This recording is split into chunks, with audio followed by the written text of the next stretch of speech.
Hello everyone, আসসালামু আলাইকুম। This is me jasmine Shahrin. আজকে আমি আমার বাড়ির পাশেই একটা নদীতে ঘুরতে এসেছি। এটি কিন্তু খুবই প্রাচীন এবং ঐতিহ্যবাহী একটা নদী। এর নাম হচ্ছে বংশী বা বংশাই, যেটাই বলুন না কেন নাম পরিচিত।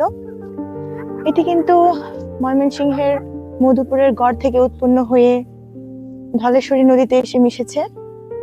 আর এর গড় উচ্চতা কিন্তু দৈর্ঘ্যটা ছিল হচ্ছে 30 কিলোমিটার। ইতিহাস কিন্তু তাই বলে। এক সময় কিন্তু এই নদীটা খুবই খরস্রোতা নদী হিসেবেই কিন্তু পরিচিত ছিল, কিন্তু কালের বিবর্তন এবং কি বিভিন্ন দখলদারিত্বের কারণে আজকে কিন্তু প্রায় এই নদীটা মৃত।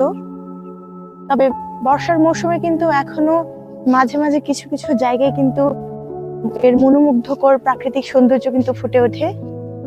আর আমরা কিন্তু আমার মা বা নানি এদের মুখে কিন্তু এই নদীর অনেক গল্প শুনেছি, কথিত অনেক ইতিহাস আছে, সেগুলো কিন্তু আমরা শুনেছি।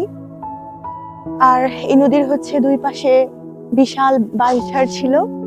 আর এই বাঁশঝাড়ের সুন্দর ধ্বনির কারণে কিন্তু একে বংশী বা বংশাই নদী হিসেবে মানে মানুষ আখ্যা দিয়ে থাকে।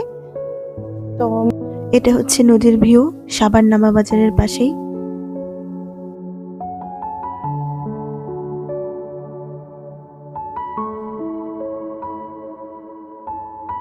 গন্তব্যে পৌঁছে যাচ্ছে, অর্থাৎ সূর্য কিন্তু অস্তমিত হয়ে যাচ্ছে। আর আমাদের কিন্তু বাড়ি ফেরার পালাও চলে এসেছে, আর আমরা এখন বাড়ি ফিরে যাচ্ছি। তো সবাই ভালো থাকবেন, সবার জন্য শুভকামনা রইল।